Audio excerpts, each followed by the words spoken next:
महिला आरक्षण विधेयकाच्या विरोधात भूमिका घेणाऱ्या काँग्रेसला पराभूत करण्याचं आवाहन भाजपचे राज्यसभेचे खासदार अशोक चव्हाण यांनी केलंय. महिला आरक्षण विधेयक मंजूर झालं असतं तर महिला खासदारांची संख्या वाढली असती, मात्र काँग्रेससह विरोधी पक्षानं तसं होऊ दिलं नाही.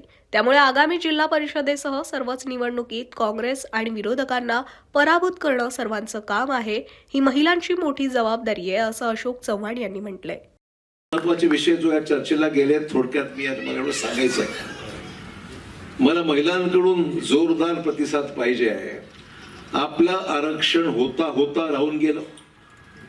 पंतप्रधान मोदींनी लोकसभेच्या सभागृहामध्ये आणि आपल्या देशाचे गृहमंत्री अमित भाई शाह यांनी हे अधिनियम, हा कायदा हा पास करण्यासाठी ज्याला 2/3 बहुमत लागतं, जे नव्हतं आमच्याकडे, पण आम्हाला अपेक्षा होती की महिलांच्या आरक्षणावर तरी सुद्धा विरोधक साथ देतील अशा प्रकारची अपेक्षा होती. म्हणून बिल आणलं.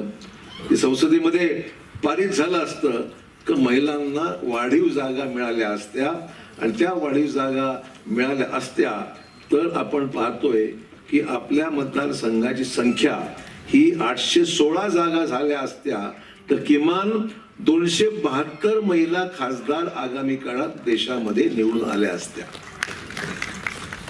म्हणजे मगाशी श्रीजाने सांगितलं की आपल्याला 13 वर्ष लागली 14% आरक्षण मिळायला. मला वाटतं की 13 वर्ष लागली ना, पैसा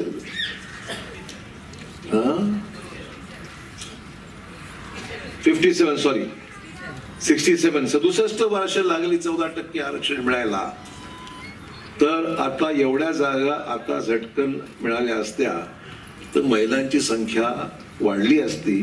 कुठल्याही राज्याच्या जागा कमी झाल्या नसत्या. ही जी बोंब चालू होती की दक्षिणाच्या जागा कमी होणार, साऊथ म्हणजे इंडियाच्या जागा कमी होणार, ते सुद्धा अमित भाईंनी सांगितलं सगळीकडे 50% जागा आम्ही वाढवून देऊ. कुठल्याही राज्याच्या जागा कमी झाल्या नसत्या.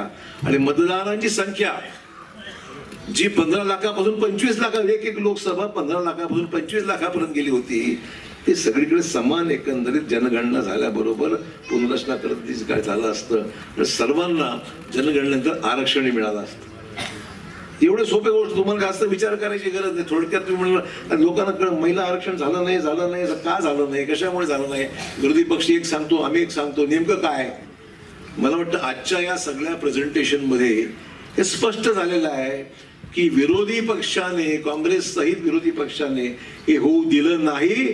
म्हणून आगामी काळामध्ये महाराष्ट्रातल्या जिल्हा परिषदा असो, महाराष्ट्रातल्या पुढच्या कुठल्याही निवडणुका असो, महाराष्ट्रामध्ये विरोधी पक्षाच्या अशा नकारात्मक भूमिकेमुळे त्यांना पराभूत करणं हे आम्हा सर्वांचं काम आहे. महिलांची जिम्मेदारी अधिक राहणार आहे की ज्यांनी तुम्हाला आरक्षण देऊ दिलं नाही त्यांना आता या ठिकाणी लोकशाहीमध्ये स्थान आपल्याला देता कामा नये.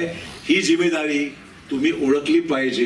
आणि आगामी काळामध्ये भाजपची ताकद महाराष्ट्रामध्ये, नांदेड जिल्ह्यामध्ये, मराठवाड्यामध्ये अधिक आल्यानंतर आगामी काळामध्ये देशामध्ये आपली संख्या एवढी झाली पाहिजे की कोणावरही अवलंबून न राहता आपण आपले काही मित्र पक्षांना घेऊन 2/3 मेजॉरिटीने सहजपणे तुम्हाला आपल्याला खासदार आमदार करता आलं पाहिजे. हा त्यातला सरळ हिशोब आहे.